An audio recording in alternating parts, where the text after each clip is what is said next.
Ya, kita akan mulai persiapan kita pada malam hari ini.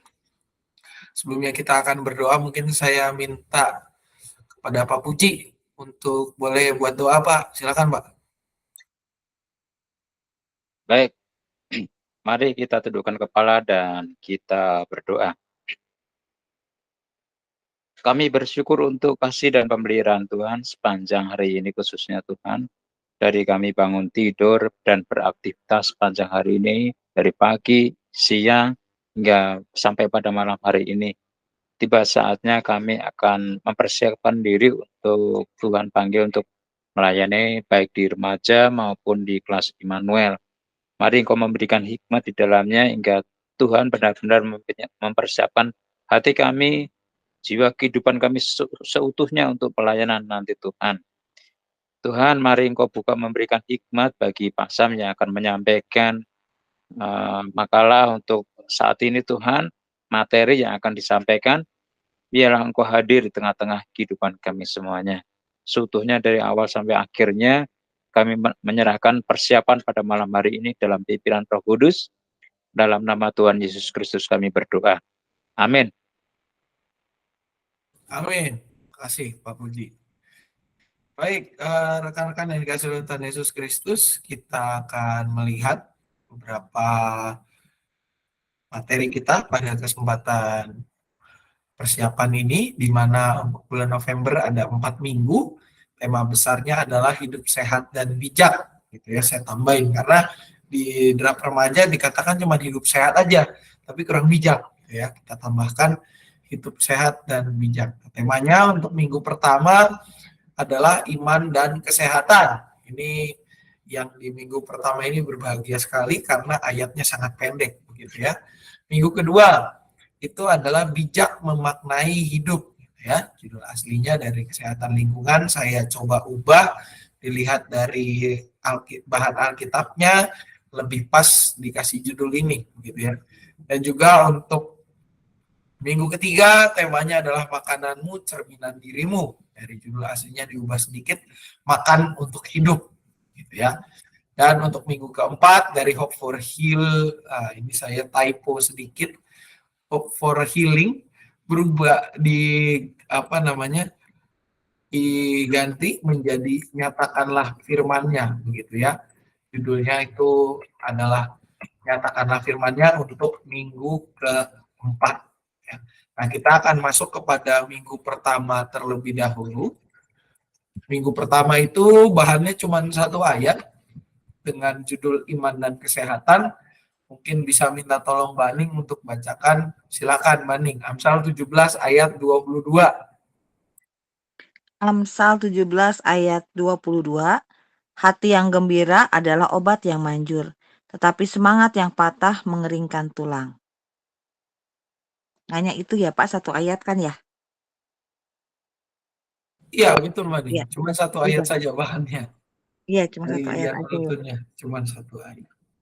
Nah, kalau kita perhatikan rekan-rekan semua, dari satu ayat ini sebenarnya kalau kita coba membaca kitab Amsal ini merupakan bagian dari kumpulan Amsal Salomo. Jadi Lembaga Alkitab Indonesia memberikan judul dari pasal 10 sampai dengan pasal 20 itu adalah kumpulan Amsal Salomo. Ayat per ayat gitu ya. Terbentang dari pasal 10 sampai dengan 20. Isinya apa? Tentang kebijaksanaan yang diperlukan oleh manusia dalam menyikapi realitas kehidupan, menyikapi kenyataan hidup. Nah, dalam ayat 22 secara khusus, Salomo itu menekankan pentingnya hati. Ada dua poin yang di dalam satu ayat ini, yaitu hati dan semangat. Hati yang gembira adalah obat yang manjur, semangat yang patah mengeringkan tulang. Hati yang penuh dengan sukacita membuat seseorang itu merasa terberkati, merasa penuh, merasa memiliki sukacita yang berlimpah-limpah, kayak lagu begitu ya, berlimpah sukacita di hati. Kalau dia tidak semangat, karena kata semangat itu juga berarti sukacita. Kalau sukacitanya itu hilang, manusia tidak bisa melihat keindahan rancangan Allah sekalipun, walaupun itu sangat amat baik. Kalau kita nggak punya hati yang gembira, kita nggak punya hati yang diisi dengan sukacita, mau sebagus apapun itu rancangan Allah, kita nggak bisa lihat dengan baik. Tetap yang dilihat akhirnya apa? Negatifnya terus gitu. Karena apa? Hatinya sudah penuh dengan yang semangat yang patah itu. Sudah tidak ada lagi sukacita di dalamnya. Semangat yang patah juga bisa diartikan sebagai hati yang telah kehilangan sukacita, telah tawar. Nah, kalau menggunakan persamaan atau namanya perumpamaan di Injil itu, garam yang sudah jadi hambar, sudah tidak bisa lagi mengasinkan dunia. Jika garam itu sudah menjadi tawar, dengan apa ia diasinkan kembali? Tidak ada gunanya selain dibuang dan diinjak-injak orang di jalan raya. Nah, begitu juga dengan hati kita. Di dalam bagian ini, Salomo mengatakan, hati yang gembira adalah obat yang manjur. Tetapi semangat yang patah, kalau hati itu sudah kehilangan semangat, sudah tawar hati, maka mau sebagus apapun akan dilihat sebagai sesuatu yang jelek. Tulangnya kering, menunjukkan kerapuhan di sana. Hati yang penuh dengan sukacita menolong manusia untuk bersyukur. Di mana rasa syukur itulah yang semakin mendekatkan diri kita kepada Tuhan. Ketika kita mampu bersyukur dalam segala sesuatu, mampu melihat hal baik, mengambil hikmah dari peristiwa yang bukan hanya menyedihkan, tapi sereceh atau sederhana apapun peristiwa itu akan menolong kita untuk bisa terus bersyukur kepada Tuhan. Nah, apa yang mau kita coba jadikan tekanan gitu ya. Nah, Bapak Ibu serta saudara-saudari sekalian, anak dan remaja pada masa kini sering mengabaikan gitu ya, kesehatan iman dan hati mereka. Kemarin kita kalau mengingat khotbahnya Boksu David Rustandi itu, dia kan bilang, orang banyak yang mengatakan kita harus healing, kita harus traveling. Tetapi ujung-ujungnya apa? Ujung-ujungnya bukannya healing yang didapat, bukannya traveling yang didapat, bukan sukacita yang didapat, tetapi apa? Hilang. Healing berujung hilang. Bukannya menjadi semangat ketika kembali lagi ke realitas hidup, bubar lagi. Bahkan bisa 2 kali lebih parah. Di dalam kehidupan anak dan remaja pun juga demikian. Bahwa mereka terkadang mengabaikan kesehatan iman mereka, bahwa mereka tidak memikirkan bagaimana hati mereka. Karena apa? Karena pada masa kini terlalu banyak racun yang masuk. Mereka tidak bijak terkadang di dalam kehidupan. Terkadang mereka hanya mengedepankan maunya saja. Mau dimengerti tetapi tidak mau mengerti. Nah, ini membuat apa?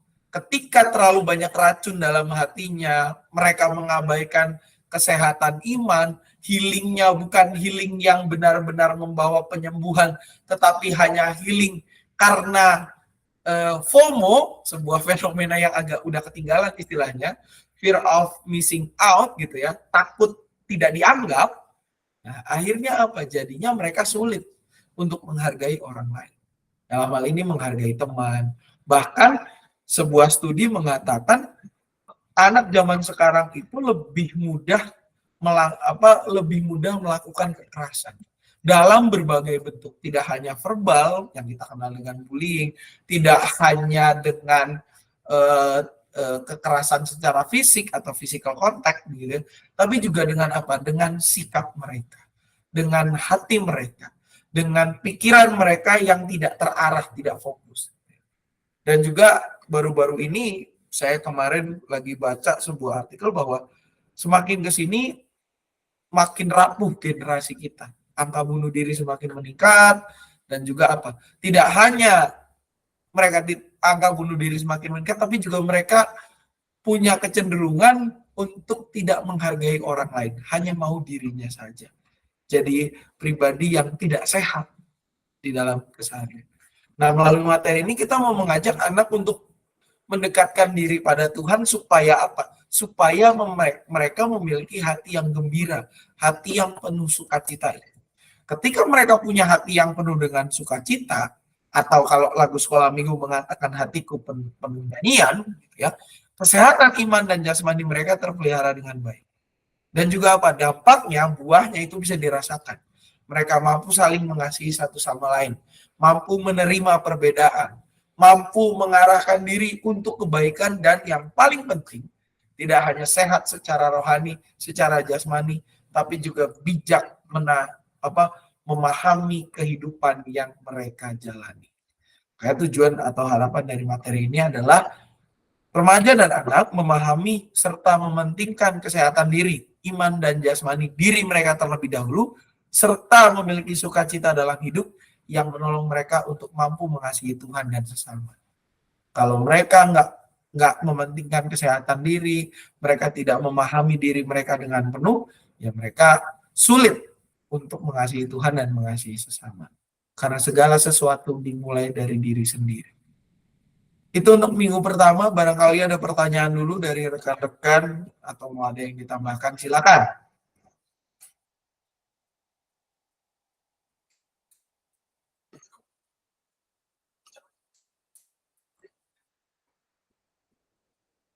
Gimana Pak Puji dan Baning, aman?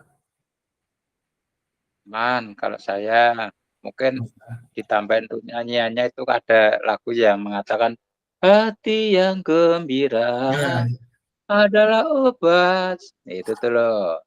Saja Bisa, Pak, makasih. bisa Pak, dijadiin bahan cerita Pak nanti. Boleh tuh Pak. Aman Pak, saya juga. Oke, siap. Rada lumayan sih ya ininya apa namanya? Nggak terlalu gimana gitu. Lebih kayaknya kehidupan mereka sehari-hari ini mah. Supaya lebih bijak lah. Gitu Iya. Pak. Jadi di Amsalnya itu kan related ke Amsal ya. Berarti ngerelatednya ke kebijaksanaan Salomo aja gitu. Seperti Raja Salomo yang bijaksana gitu. Sebenarnya jangan tarik ke situ sih Mbak Ning. Lebih ke bisa kita aplikasiin. Kalau Raja Salomo itu kan menuliskan ini kan sebagai bagian dari firman Tuhan, kebijaksanaan yang diberikan Tuhan padanya. Nah, ini kan pegangan hidup buat orang-orang. Ketika si Salomo mengeluarkan Amsal ini kan menjadi pegangan hidup buat bangsa Israel gitu ya. Hati yang gembira adalah obat tetapi semangat hati yang gembira adalah obat yang manjur tetapi semangat yang patah mengeringkan tulang. Kenapa sih bisa begitu? Karena hati kita itu mempengaruhi semua loh. Gitu. Bisa startingnya dari situ. Coba kalau kalian moodnya lagi jelek, pasti mukanya manyun. Apapun yang terjadi buat kalian enggak banget. Tapi kalau kalian lagi gembira, lagi seneng, pasti kalian itu pengen menunjukkan apa yang kalian lagi suka citakan itu. Itu bisa ditarik ke sana sih, mending jangan ditarik ke Raja Salomonya, tapi tarik dari aplikasinya itu aja. Oke Pak. Jadi Soalnya Ning, tadi gini, hati yang sakit itu hanya bisa menyakiti gitu loh Ning. Mantap. Soalnya di sini teh ini nih ada di penjelasan itu berbagai ajaran hikmah dan perumpamaan yang berhubungan dengan tema kebijaksanaan dan pergaulan manusia gitu. Berarti ke itunya aja gitu ke apa? Ke contohnya tadi kata Ci Eva itu maksudnya gitu ya. Iya, gitu Maning. Lebih ke aplikasinya. Oh, oke deh kalau gitu. Ya, kita lanjut ke minggu kedua. Ci Irin, ini bagaimana ini? Karena yang bersangkutan belum datang. Kira-kira mau di backup siapa dulu? Siapa tuh ya Pak? Pak Puji mau nggak? Pak Puji kan kosong Pak ya Puji minggu nambah kedua ya? seminggu lagi. Boleh nggak Pak Puji? Minggu kedua lagi lah. Masih Amsal juga soalnya. Mau sama Cici G nggak apa-apa, bakal mau remaja Rin. Jangan digabung lah Ci. Kalau Pak Puji mau mah gitu. Bagaimana Pak Puji? Insya Allah. Dian belum pernah ke Immanuel. Iya Dian. bener. Dian masuk ke Immanuel ya. Bener. Iya bener. Aduh Ci, suaranya kresek-kresek gak denger apa-apa euy. Krik. Immanuel masuk tuh belum Jangan pernah. dulu Ci, tolong Ci dikasih rehat dulu atuh. Bener. Ulang, Dia Bapak. harus masuk kelas Immanuel tuh. Tolong Bapak Pendeta Samuel jangan menjadi provokator. Enggak, saya sih nggak jadi provokator, saya Ci, cuma bulan mendorong bulan melakukan depannya lagi hal-hal boleh baik dijadwalin, tapi sesuai untuk bulan sesuai ini seminar saya. bulan ini kapasitas saya sekali aja, Ci. Di remaja dulu ya. Takutnya gumoh. Kumoh sugan. Aduh, kumoh itu Ning apa? atuh Ning. Oh, boleh tuh, mending bisa tuh. Ning teh minggu kedua teh mau acara sama Bebeb. Kebetulan itu libur ya Ning Ci. Mau acara Oh. sama Libur. Bebeb. Iya Iya, nih Ci, puji dia Tuhan juga Ci baik banget nggak ngasih dia aku juga jadwal di pas minggu kedua. pas libur Jadi dia mah kencan ya, Ci, sama Bebeb. ini mau sama Bebeb masalahnya nih. Aduh udah janji. Bebek mah di rumahnya Ci Epa kan. Itu mah beda. Itu mah Oh, beda. beda. Minggu kedua siapa Cici di remaja ya? Minggu ketiga Cici Iya. di Immanuel. Mm-mm. Pak Puji mau kan tadi? Insalah katanya Ci. Insya Allah. Pak Ya, Puji insya tugas di mana Pak Puji? Lihat tuh Pak Puji kayaknya jadwalnya. minggu kedua nggak ada tugas deh. Coba saya lihat. Enggak, Pak Puji Coba nggak ada lihat deh. tugas. Pak Puji di grup MJ. Mister Dav, oh salah buka David nih. David TO. Ah, ini dia. Pak Puji itu tanggal 19 baru tugas lagi. Minggu ketiga. Minggu kedua aman sih, kosong. Tanggal 12 kosong. Ya, Pak Puji, gaskeun lah, gaskeun. Bisa ya Pak Puji ya. Iya. Hatur nuhun ya Pak Puji. Sama-sama. Kalau gitu dalam kesempatan ini saya minta Pak Puji deh yang bacain. Gitu ya. Dari Amsal 3 ayat 19 sampai dengan 26. Itu Pak Puji. Temanya bijak memaknai hidup. Silakan Pak Puji. Amsal 3 ayat 19 sampai 26. 19 sampai 26. Betul Pak. 19 26 ya. Ya. Ya, Amsal 3 ayat 19 sampai 26 yang demikian bunyi firman Tuhan. Dengan hikmat Tuhan telah meletakkan dasar bumi, dengan pengertian ditetapkannya langit, dengan pengetahuannya air samudera raya berpencaran, dan awan menitikkan embun. Hai anakku, janganlah pertimbangkan dan kebijaksanaan itu menjauh dari matamu, pelihara itu, maka itu akan menjadi kehidupan bagi jiwamu dan perhiasan bagi lehermu. Maka engkau akan berjalan di jalan dengan aman, dan kakimu tidak akan terantuk. Jikalau engkau berbaring, engkau tidak akan terkejut, tetapi engkau akan berbaring dan tidur nyenyak. Janganlah takut kepada kekejutan yang tiba-tiba, atau kepada kebinasaan orang fasik bila itu datang. Karena Tuhanlah yang akan menjadi saudaramu, dan akan menghindarkan kakimu dari jerat. Demikianlah sabda Tuhan. Syukur kepada Allah. Baik, di minggu kedua ini, rekan-rekan, kalau kita lihat dari Amsal 3 ayat 19 sampai dengan 26, ini merupakan bagian dari Amsal Salomo yang membahas mengenai berkat dari hikmat. Ya, berkat dari hikmat. Bahwa ketika kita punya hikmat Tuhan, kita bisa merasakan berkatnya. Ketika kita hidup di dalam hikmat Tuhan, hidup kita akan semakin diberkati. Di dalam bagian ini secara khusus, ini menunjukkan pentingnya memiliki hikmat dalam kehidupan keseharian untuk memperoleh damai sejahtera. Hal ini bisa kita lihat dari pengantarnya. Kalau kita lihat dari Amsal 3 ayat 1 sampai dengan 3, di situ dikatakan bahwa, hai anakku, janganlah engkau melupakan ajaranku dan biarlah hatimu memelihara perintahku. Karena panjang umur dan lanjut usia serta sejahtera akan ditambahkannya kepadamu. Janganlah kiranya kasih setia meninggalkan engkau, kalungkanlah itu pada lehermu, tuliskanlah itu pada lauh hatimu. Ini menjadi sebuah pesan dari Salomo untuk tidak melupakan ajaran-ajaran Tuhan. Tidak melupakan ajaran-ajaran nikmat Tuhan. Nah, di dalam bagian yang kita baca tadi secara khusus, Salomo menekankan pentingnya untuk mempertimbangkan segala sesuatu. menekankan pentingnya pertimbangan dan kebijaksanaan untuk dipelihara.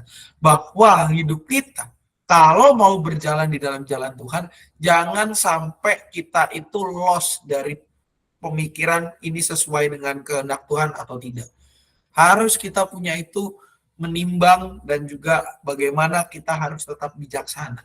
Karena apa? Pertimbangan dan kebijaksanaan itulah yang menolong kita untuk bisa memaknai hidup kita dengan bijak. Tidak hanya memaknai, tapi apa? Menghargai kehidupan kita sebagai bentuk pemberian dan kasih Tuhan yang telah kita rasakan. Nah, pertimbangan dan kebijaksanaan itu juga yang menolong kita untuk memahami bahwa Tuhanlah satu-satunya sandaran yang kuat, yang akan menolong kita terhindar dari jerat yang mencelakakan hidup. Di situ dikatakan di ayat 26, karena Tuhanlah yang akan menjadi sandaranmu dan akan menghindarkan kakimu dari jerat. Pengertian itu hanya dapat kita terima ketika kita punya hikmat Tuhan. Ketika kita mempertimbangkan segala sesuatu dengan pengetahuan yang berasal daripada Tuhan. Nah, apa yang mau dikatakan melalui materi ini? Nah, rekan-rekan semua, banyak anak dan remaja yang pada masa kini hidupnya itu tidak bijak. Baik mereka tidak bijak di dalam melakukan kehidupannya atau memaknai kehidupannya. Karena apa? Ada sebuah pandangan yang mengemuka mungkin sudah beberapa tahun begitu ya, sudah agak tua tetapi masih terus gitu ya. Masih laku lah gagasan ini sampai hari ini, yaitu bahwa hidup ini hanya sekali. Nah, kalau hidup kita hanya sekali, ya kapan lagi kita bisa melakukan hal-hal yang tidak bijak? Kapan lagi kita bisa mengeksplor? Dan masa eksplorasi itu kan di generasi sekarang sudah semakin mendini ya, sudah semakin maju.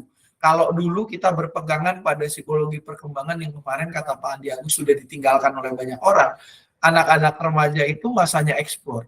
Nah, sedangkan sekarang masa eksplorasi itu sudah berjalan dari anak-anak bahkan dari batita. Mereka sudah mencoba mencari tahu segala sesuatu lewat sesuatu yang ada di genggaman mereka, yaitu gadget. Ditambah dengan gagasan bahwa hidup ini hanya sekali, hal-hal ini membuat mereka menjadi orang yang tidak bijak di dalam bereksplorasi, tidak bijak di dalam menggali hal-hal baik yang patut maupun tidak patut, itu semua digali. Akhirnya apa? Mereka menjadi pribadi yang menyia-nyiakan kehidupan. Banyak yang dilakukan itu tidak bijak, merugikan diri mereka sendiri. Tapi selalu alasannya, kenapa kamu melakukan itu dengan berulang? Saya sudah terlanjur nyaman. Jadi akhirnya mereka pun karena jargon ini dan karena fasilitas yang ada ditambah lagi ketidakbijakan memahami hidup, mereka tidak bisa menolong dirinya sendiri. Nah, melalui materi ini kita mau mencoba menolong mereka untuk bisa bijak dalam kehidupan. Gimana? Bijak itu ditunjukkan lewat apa? Lewat kematangan di dalam berpikir. Kan saya bilang tadi generasi sekarang itu adalah generasi yang dikarbit. Pemikirannya kelihatan anak-anak tapi pemikirannya sudah tua sebelum waktunya. Nah, kita juga supaya kita tidak ketinggalan, kita pun harus berkawan dengan situasi itu. Dengan apa? Kita mau ajak mereka untuk bijak dari sekarang. Bagaimana caranya kita menantang mereka untuk bijak di dalam memaknai hidup ini? Dengan apa? Pikirkan semuanya secara matang. Saring berkali-kali. Minyak goreng aja ada yang sampai 2 kali penyaringan, 3 kali penyaringan gitu. Masa tindakan kita tidak disaring dulu sebelum kita lakukan? Dan juga apa? Bukan hanya sekedar memikirkan secara matang, tapi juga tambah pengetahuannya dengan mendekatkan diri pada Tuhan. Karena hanya Tuhanlah yang menjadi sumber kebijaksanaan satu-satunya dan yang sejati. Nah, makanya tujuan dari materi ini juga adalah anak mau bersikap bijak dengan terus mau mempertimbangkan dampak atau konsekuensi dari tindakan yang dilakukan dan mengasah pengetahuan mereka ke arah yang lebih baik. Karena apa? Kalau cuma mempertimbangkan dampak, lama-lama mereka berpikir, kalau enggak saya nggak merasakan ini, bubar juga. Tapi kalau pengetahuan mereka ditambah, mereka pemikirannya semakin luas, maka saringan itu akan hasil dari penyaringan pemikiran mereka akan menjadi sesuatu yang menguatkan, akan jadi sesuatu yang produktif gitu ya. Jadi ketika mereka sudah berpikir, oh konsekuensinya A, B, C, D, E, F, G gitu ya. Tapi akhirnya dipikirnya lagi, bermanfaat nggak sih buat saya? Mereka menjadi pribadi yang bahkan di usia mudanya bisa menjadi anak-anak yang bijak. Dan tidak hanya bijak buat diri mereka, menolong teman-temannya, bahkan menolong orang tuanya menjadi pribadi yang bijak dari hari ke hari. Itu untuk minggu kedua, barangkali ada yang mau ditanyakan, dipersilakan rekan-rekan semua. Kalau diambilnya nggak dari 16, Pak, kalau nggak dari 19, Cici ngambil dari 11, Amsal 3 Yes. ayat 11, nggak apa-apa kan? Hai anakku, janganlah menolak didikan Tuhan. Bisa, Ci? Ini Ya, masih satu rangkaian kok. satu rangkaian, jadinya kan mereka Iya. juga ngerti gitu. Pertama itu ya kalau mau berhikmat itu yang harus mau dididik, mau dikasih Jangan tahu mau gitu bosan. kan. Nggak bisa nyari sendiri, harus juga kan yang ayat yang 25 itu tentang kekejutan yang tiba-tiba gitu kan. Bahwa dalam hidup itu kadang-kadang banyak sekali tiba-tiba ada sesuatu yang di luar perkiraan, seperti itu maksudnya tuh. Jadi mereka, menurut Cici sih dari ayat yang ke-11 sih lebih nyambung gitu kan. Bisa, Ci. Bahwa orang yang berhikmat itu umur panjang ada di tangan kanannya, di tangan kirinya kekayaan dan kehormatan. Kayak gitulah jadinya mesti diajarinnya. Kedengeran nggak suara si Tokso? Kedengeran ya si Tokso nih. Kamar. Nggak ada suara ngeong, Ci? Kan itu di belakang dua-duanya. Oh, ada filternya kalau Google Meet mah. Aman, Ci. Ya gitu ya, boleh ya diambil dari Boleh, ayat Ci, 11 ya. dipanjangin sampai ke 11, boleh. Oke. Janganlah engkau bosan. 11. Kasih Pak. Siap, sama-sama, Ci. Pak Puji, aman ya? Kalau saya tertarik dengan pemaparan yang disampaikan dengan Pak San tadi, benar saya tertarik tadi. Kalau saya menyimaknya itu ada kalimat mempertimbangkan hidup yang bijak. Kalau saya sampaikan ke kelas Immanuel kan rata-rata kelas 2, kelas 3 SMP gitu ya. 1, Nah, 2, Pak. hidupmu itu, nah ya, 1, 2 Nah. SMP. ya 1, 2 SMP lah ya, bener 1 dan 2 SMP. Hidupmu itu jangan buat sembrono. Dalam arti sembrono di dalam pergaulan kamu, terus kamu tuh menyepelekan dengan ibadah, itu hidupmu itu akan menentukan ke depan. Nah, kalau kamu pergaulanmu itu nggak jelek, nggak bijak, itu akan menghancurkan hidupmu yang akan datang. Itu yang memaknai saya yang luar biasa. Itu aja yang dari saya, Pak Sam. Makasih. Siap, terima kasih Pak Puji. Oke, kalau sudah kita lanjut ke minggu ketiga. Minggu ketiga dengan tema makananmu, cerminan hidupmu. Ini dari dua bagian Alkitab ya. Bagian pertama dari Kejadian 1 ayat 29 sampai dengan 30. Bagian kedua dari Kejadian 9 ayat 1 sampai dengan 4. Siapa? Bacain, Cik? Bisa, Cik? Bisa. Silakan, Cik. Kejadian 1 ayat 29 sampai 30. Berfirmanlah Allah, lihatlah aku memberikan kepadamu segala tumbuh-tumbuhan yang berbiji di seluruh bumi dan segala pohon-pohonan yang buahnya berbiji. Tokso, jangan naik ke sini. Astaga. Aduh. Diulang ya. Berfirmanlah Allah, lihatlah aku memberikan kepadamu segala tumbuh-tumbuhan yang berbiji di seluruh bumi dan segala pohon-pohonan yang buahnya berbiji, itulah akan menjadi makananmu. Tetapi kepada segala binatang di bumi dan segala burung di udara dan segala yang merayap di bumi yang bernyawa, kuberikan segala tumbuh-tumbuhan hijau menjadi makanannya. Dan jadilah demikian.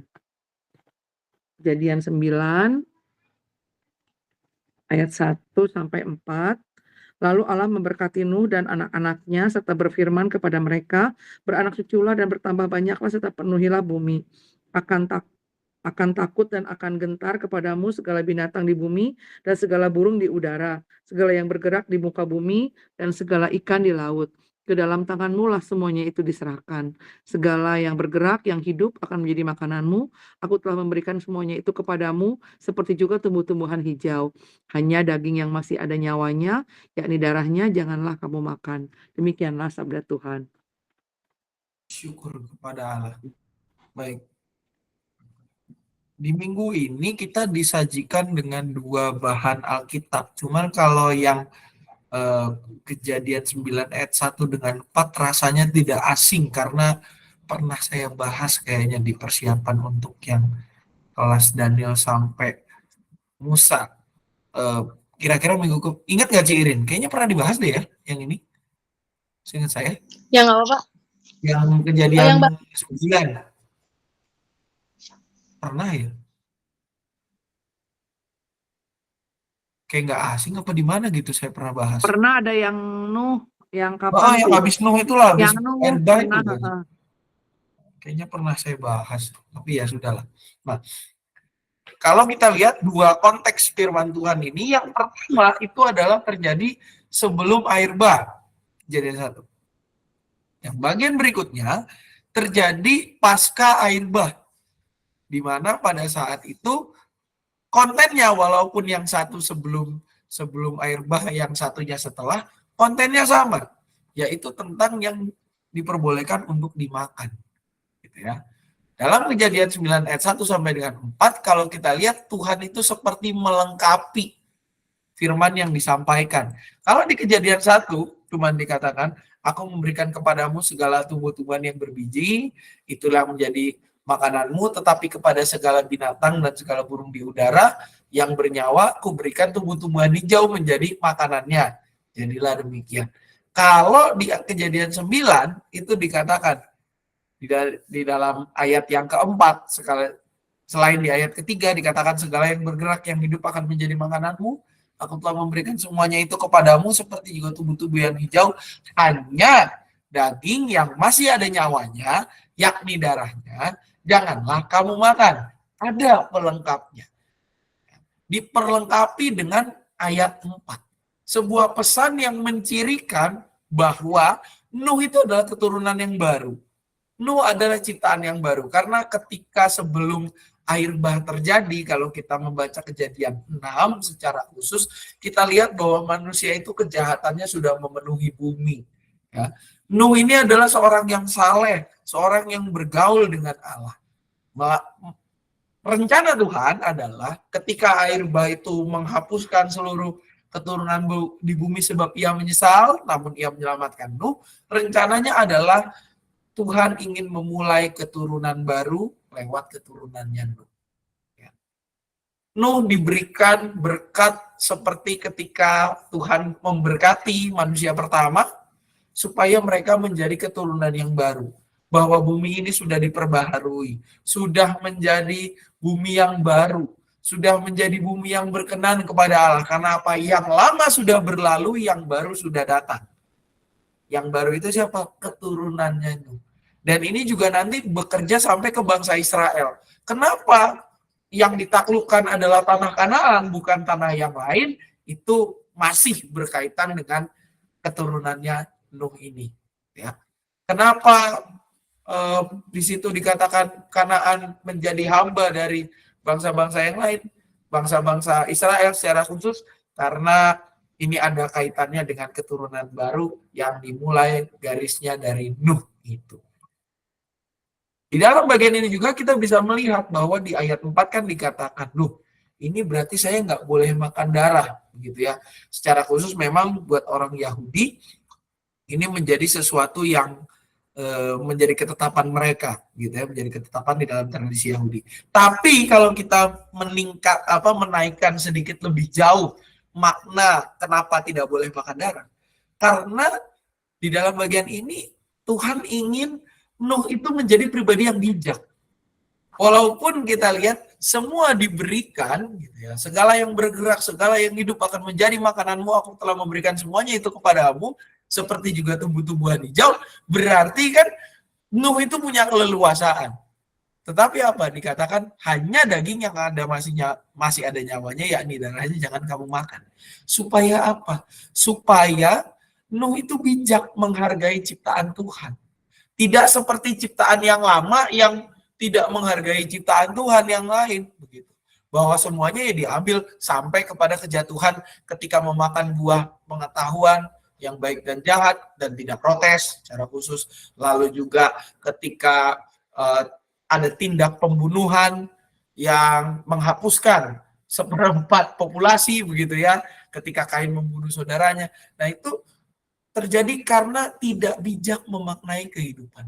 Nah, di dalam bagian ini Tuhan ingin Nuh dan keturunannya sebagai keturunan yang memulai awal yang baru, mereka menjadi keturunan yang bijak. Karena ketidakbijakan itulah manusia jatuh ke dalam dosa. Dan kalau baca Kejadian 6, manusia yang tidak bijak itu memenuhi bumi dengan kejahatan. Tuhan tidak mau bumi penuh dengan kejahatan, maka dia mau Nuh menjadi pribadi yang bijak, menghargai kehidupan orang lain. Jangan kamu sampai mengambil kehidupan orang lain juga. Nah, apa yang mau jadi tekanan? Yang pertama, rekan-rekan, kita mulai dari anak-anak kita sudah menjadi sesuatu yang umum, ya, bahwa anak dan remaja masa kini selain tidak bijak berperilaku, mereka juga tidak bijak dalam mengonsumsi hal-hal di sekitar mereka. Kalau saya bicara konsumsi, tidak hanya bicara soal makanan. Karena apa? Konsumsi ini juga berkaitan dengan ajaran, dengan kebiasaan, prinsip hidup. Yang terbentuk dari mana? Dari konten-konten yang mereka nikmati sebagai makanan di keseharian. Akhirnya apa? Dampaknya adalah mereka walaupun Kristen, walaupun keluarganya Kristen, gerejanya gereja Kristen, tetapi kehidupannya tidak mencerminkan sebagai anak Tuhan. Tidak menyatakan Kristus. Ya, ini kan dosa kecil lah. Padahal di dalam Alkitab tidak diatur dosa kecil dengan dosa besar. Semuanya sama aja dosa. Ya. Hanya peraturan Taurat saja di dalam Talmud dan Misnah yang mengatur dosa kecil, dosa yang seperti ini, korbannya ini, dosa yang seperti ini, korbannya seperti ini. Tetapi ketika kita diperbarui di dalam Yesus Kristus, semua dosa adalah sama di mata Tuhan. Dosa adalah dosa. Ya. Anak-anak zaman sekarang menjadi tidak bijak. Di minggu kemarin tekanannya adalah hidup itu hanya sekali, sekarang apa? Kenapa mereka bisa seperti itu? Karena mereka juga tidak bijak. Semua dimakan. Tidak ada yang menjadi filter mereka. Tidak ada yang menjadi sebuah pegangan yang menolong mereka untuk bisa melihat, oh ini bagus, oh ini jelek. Karena juga ditambah lagi zaman sekarang ini informasi begitu banjir, akhirnya mereka tidak punya waktu untuk berhenti sejenak dan istilahnya untuk memikirkan apakah ini benar, apakah ini salah. Apakah ini patut atau ini tidak patut. Apakah ini sesuai dengan kebutuhan saya atau ini tidak sesuai. Mereka menjadi tidak bijak dalam mengonsumsi. Semua dimakan, semua dikerjain, semua diiyakan. Walaupun iya itu bagus, tapi tidak selamanya berkata iya itu bisa menjadi sesuatu yang baik. Makanya melalui materi ini kita mau mengajak anak untuk menyadari bahwa segala hal yang mereka konsumsi, baik di dalam ajaran, makanan juga, kebiasaan, bahkan pertemanan mereka, itu berdampak dalam hidup mereka. Itu berdampak. Kenapa perilaku mereka bisa berubah? Karena ya lingkungan juga. Lingkungan itu kan ada tontonannya, ada figurnya, ada pertemanannya, semua itu berdampak. Nah, melalui materi ini kita juga mau mengajarkan anak untuk apa? Memilah dan memilih. Kalau saya pakai bahasa Roma 12 gitu ya. Memilih apa? Apa yang baik, yang berkenan kepada Allah, dan yang sempurna di dalam mengonsumsi hal-hal itu. Maksudnya apa? Maksudnya adalah kita mau mengajak anak-anak untuk bijak di dalam mengonsumsi segala sesuatu. Karena apa? Tuhan udah bilang di ayat 4 gitu. Walaupun kita dikasih semua, tapi Tuhan memberikan kesempatan kepada kita untuk mempertimbangkan. Daging yang masih ada nyawanya, yakni darahnya, jangan kamu makan. Jangan sampai ketika kita mengonsumsi semua yang ada itu, malah kita yang rusak. Malah kita ketika mengonsumsi semua itu, kita menghilangkan atau bahkan selain menghilangkan tapi juga membunuh orang lain lewat apa yang kita konsumsi. Jangan karena kita menikmati konten-konten kekerasan, tiba-tiba kita jadi pelaku kekerasan. Karena kita banyak menonton kekerasan, selain kemungkinan jadi korban, kita bisa juga jadi pelaku. Jadi orang yang tidak berani menyuarakan damai. Kita mau mengajar anak-anak untuk bisa memilah dan memilih, karena Tuhan telah membuat kita menjadi pribadi yang baru. Makanya tujuannya adalah anak dan remaja berani untuk bijak memilah, memilih, dan mengonsumsi ajaran, kebiasaan, serta prinsip hidup dalam kehidupan keseharian mereka. Dalam terang firman Tuhan. Itu untuk minggu ketiga, barangkali ada yang mau ditambahkan atau ditanyakan, dipersilakan. Berat nih kayaknya. Cukup, Pak. Oke, Ci, kasih. Mbak Dian aman? Berat, Pak. Oke, siap. Ada rencana bawa makanan ke koram? Iya, Enggak kan? tadi Ya, rencananya aman. begitu. Oke. Karena saya baca yang derap remaja juga kan, ini kita tuh ngasih tahu juga ke anak-anak, maksudnya ke teman-teman remaja, untuk mereka tuh bisa filter apa yang mereka konsumsi sehari-hari. Bukan cuma yang diinfokan di Alkitab, kayak yang masih ada darahnya atau masih ada nyawanya, tapi juga mereka bisa lebih milih lagi apa yang mau mereka konsumsi sekarang. Karena penyakit-penyakit juga banyak yang sejak dini tuh orang remaja, ada yang udah diabetes, ada yang udah stroke, seumuran saya kayak gitu-gitu. Saya pengen tahu itu sih mereka, biar hati jajanin ya sembarangan, kemasan terus, jangan disuek terus gitu sih.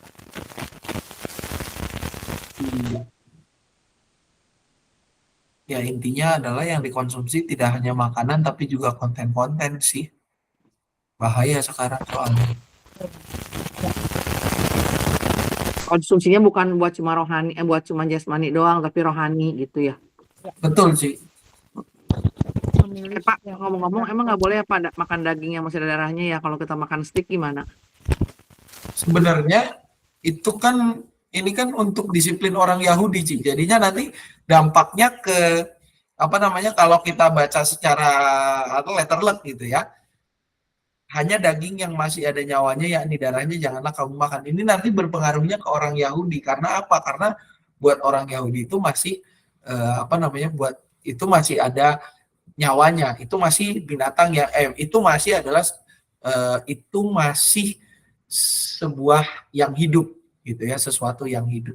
Nah, tapi kalau kita sebagai orang yang sudah diberikan pemahaman baru oleh Tuhan yang dijelaskan maksudnya, sebenarnya bukan soal makan darahnya, bukan soal apanya, tetapi bagaimana kita ketika kita memakan sesuatu itu jangan sampai kita menghilangkan, jangan sampai kita membunuh gitu. Jangan sampai kita ketika kita melakukan sesuatu, jangan sampai kita menghilangkan milik orang lain. Lebih ke situ sih, Ci. Kalau ini kan letterlocknya memang jadinya kayak jadi lebih kepada kiasan ya Pak ya? Akhirnya jadi kiasan sekarang. Oh, oke. Gitu. Apalagi setelah di Kisah Para Rasul kan ada tuh ketika Petrus bilang saya nggak mau makan karena ini adalah sesuatu yang najis. Tuhan kan bilang, apa yang aku bilang makan. Gitu. Oke, kalau sudah tidak ada lagi, kita lanjut ke minggu keempat. Nah, ini untuk minggu keempat, Ci Irin, rencananya mau digabung aja atau gimana? Kebetulan saya di remaja. Saya aja, Pak. Irin aja? Ya. Oke. Berarti tetap ini ya di Manuel.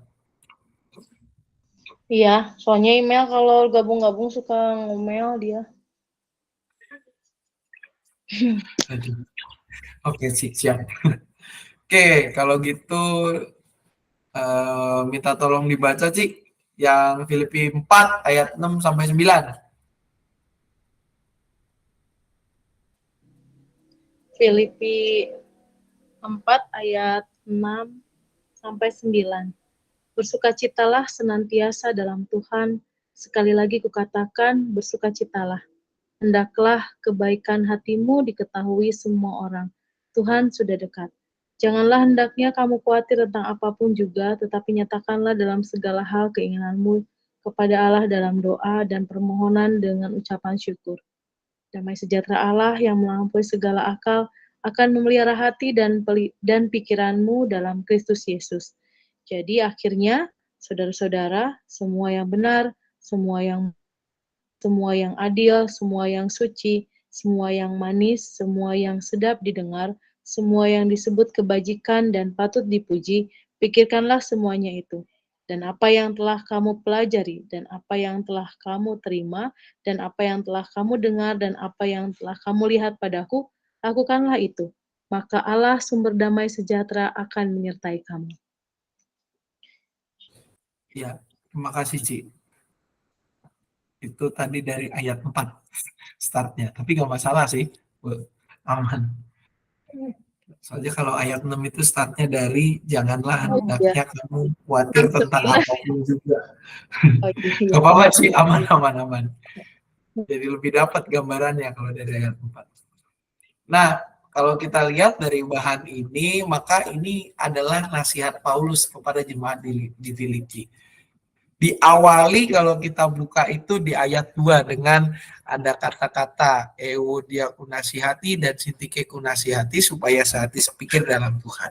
Ini menunjukkan bahwa di jemaat Filipi ada sebuah situasi yang kurang harmonis antara dua orang ini, yaitu Euodia dan Sintike. Ada sunsugos untuk yang juga diminta oleh Paulus bersama dengan Clemens menolong mereka. Begitu ya. Ada sebuah situasi yang kurang nyaman. Nah, di dalam bagian ini, kalau kita lihat secara khusus, tidak selain daripada Paulus memberikan nasihat kepada dua orang yang berseteru itu, Paulus juga menyarankan kepada jemaat di Filipi untuk apa? Untuk bersukacitalah senantiasa. Tidak hanya bersukacita, tapi apa? Kalau tadi bersukacita di ayat 4, di ayat 6 dikatakan, janganlah hendaknya kamu khawatir tentang apapun juga. Gitu ya, supaya mereka itu tidak khawatir dan juga mereka semakin hidup di dalam kesatuan kasih yang menyatakan firman Tuhan. Paulus mengajak jemaat di Filipi untuk mengganti pemikiran mereka, mengubah mindsetnya. Janganlah kamu khawatir dengan apapun juga, melainkan tetapi nyatakanlah dalam segala hal keinginanmu kepada Allah dalam doa dan permohonan dengan ucapan syukur. Jadi apa? Jadi Paulus mengajak kalau kamu memiliki kekhawatiran, kamu sedang galau atau sedang apa, dan punya sebuah keinginan tertentu, bilang kepada Tuhan.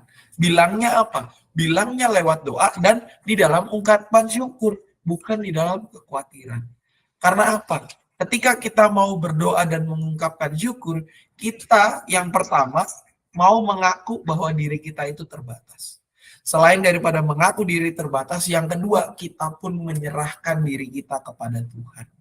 Kita juga menyerahkan diri kita kepada Tuhan, benar-benar mengajak Tuhan untuk hadir, dan itulah yang menolong kita kelak untuk bisa mengucapkan syukur.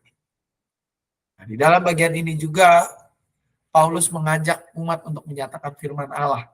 Karena apa? Tuhan menyertai.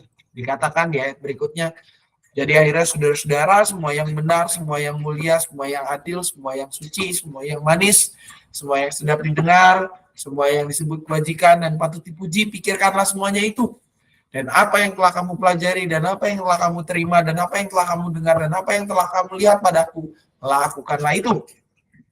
Paulus mengajak jemaat di Filipi untuk melakukan firman yang telah mereka terima.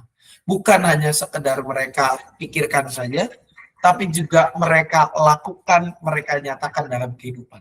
Ketika mereka melakukannya, Allah sumber damai sejahtera itu akan menyertai mereka. Karena apa? Mereka melakukan firman-Nya itu dengan tegas. Nah, apa yang menjadi tekanannya? Nah, kalau kita lihat, rekan-rekan, saudara-saudara sekalian, banyak anak remaja di masa kini yang tahu, hafal firman Tuhan, mengerti ayat Alkitab.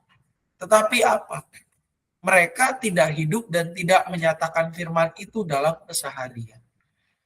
Mereka cuma paham di kepala, tapi tidak bisa menyatakannya di dalam kehidupan keseharian. Mereka cuma tahu ya firman Tuhannya begini, tapi diterjemahkan menjadi kelakuannya, nah itu nggak nyampe ke sana. Karena apa? Banyak ketakutan. Takut dianggap sok suci lah, takut dianggap berbeda, takut ya dianggap berbeda itu balik lagi ke fear of missing out itu ya, FOMO itu, takut dibilang ya kok kamu menyanyiakan hidupmu untuk menjaga kesucian sih gitu ya di minggu ketiga. Intinya adalah mereka takut untuk dianggap tidak sama dengan dunia ini. Padahal di Alkitab dikatakan, janganlah kamu menjadi serupa dengan dunia ini, tapi berubah oleh pembaruan budimu. Ya. Tapi mereka takut. Nah, jadinya apa? Selain daripada takut, mereka cuma tahu, mereka jadi tidak bijak. Jadi akhirnya ya, mentok kayak di situ gitu. Oh ya, saya tahu bahwa saya harus memberikan diri saya sebagai persembahan yang hidup, yang kudus dan berkenan kepada Tuhan. Itulah ibadahmu yang sejati. Tetapi apa? Kalau saya kayak gitu, kayaknya saya nggak bakalan dianggap sama teman-teman saya. Mereka tidak bijak. Akhirnya mereka mengikut arus dunia. Karena apa? Lebih nyaman seperti itu. Lebih aman buat saya seperti itu. Daripada saya harus melakukan firman Tuhan. Padahal mereka sudah mempelajari. Nah, melalui minggu ini, kita mau mengajak mereka untuk berani menyatakan identitas sebagai murid Kristus. Bahwa memang berbeda dengan dunia. Bahwa kita adalah memang bukan serupa dengan dunia. Kita memang bukan dari dunia kok. Kita itu adalah anak-anak Allah dan memang di dunia kita dihadirkan oleh Tuhan untuk menjadi berkat. Memang kita harus berbeda dan harus menunjukkan perbedaan itu untuk membawa orang kepada jalan keselamatan. Salah satunya dengan berani menyatakan itu dengan apa? Dengan hidup bijak. Mengaplikasikan apa yang telah mereka pelajari. Tidak hanya sekedar nyampe di otak atau bahkan masuk kuping kiri, keluar kuping kanan, tetapi juga benar-benar mengubah perilaku mereka. Jangan ketika kita beribadah, pengakuan dosa bertahun-tahun, berkali-kali, pulang, balik lagi, begitu-begitu tidak ada perubahannya. Harus ada perubahan yang nyata. Harus ada sebuah hal yang mengubahkan dari diri mereka. Karena firman Tuhan selalu menata dan selalu mengubahkan kehidupan kita semakin serupa dengan Dia.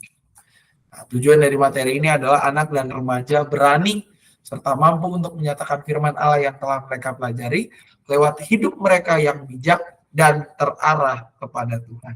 Itu minggu keempat. Ada pertanyaan, dipersilakan. Cukup, Pak. Aman sih? Aman, Pak. Oke. Dari saya juga aman. Saya yang khotbah di minggu keempat. Itu pasal masih persiapan tuh, ajar korem. Aman sih. Dapat gambaran ya. Rin, yang minggu ketiga Cici boleh nggak masukin lagu Rin buat anak Emmanuel? Boleh, Ci. Kemarin sih ngomong sama si Moreno, biar dia belajar ngiringin. Tapi tadi tanyain dulu Boleh. nih anaknya mau nggak ya ngiringin ya, biar belajar berapa lagu gitu. Jangan itu atau pakai gitar gitu ya. Ya, boleh, siap. Sih ya. Ya, Oke, ada lagi rekan-rekan? Kalau sudah tidak ada, berarti materi kita sudah selesai. PDF-nya akan saya kirim di grup setelah ini. Dan kita bisa mempersiapkan diri untuk mengajar di minggu-minggu yang telah disepakati jadwalnya.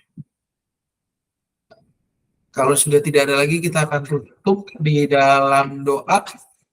Mari kita berdoa. Bersyukur Tuhan, pada malam hari ini kami boleh menyelesaikan persiapan kami, dan biarlah apa yang telah kami pelajari bersama boleh semakin Engkau tambahkan, Engkau yang perlengkapi kami ketika kami akan mengajar anak-anak-Mu nanti. Biarlah segala sesuatunya boleh seturut dengan kehendak-Mu saja, dan tolong kami agar kami juga boleh menjadi pelaku firman-Mu yang nyata, menjadi teladan bagi setiap mereka. Jika sebentar kami akan berpisah berkati kehidupan kami, dan biarlah segala sesuatunya hanya seturut dengan kehendak-Mu saja. Dalam nama anak Tuhan Yesus Kristus kami berdoa. Amin. Amin. Amin. Selamat Makasih, malam Pak. rekan-rekan Amin. semua. Selamat Tuhan Yesus malam. memberkati. Semuanya. Malam Terima semuanya. kasih. Terima kasih Pak Sam. Terima Selamat kasih. malam semuanya.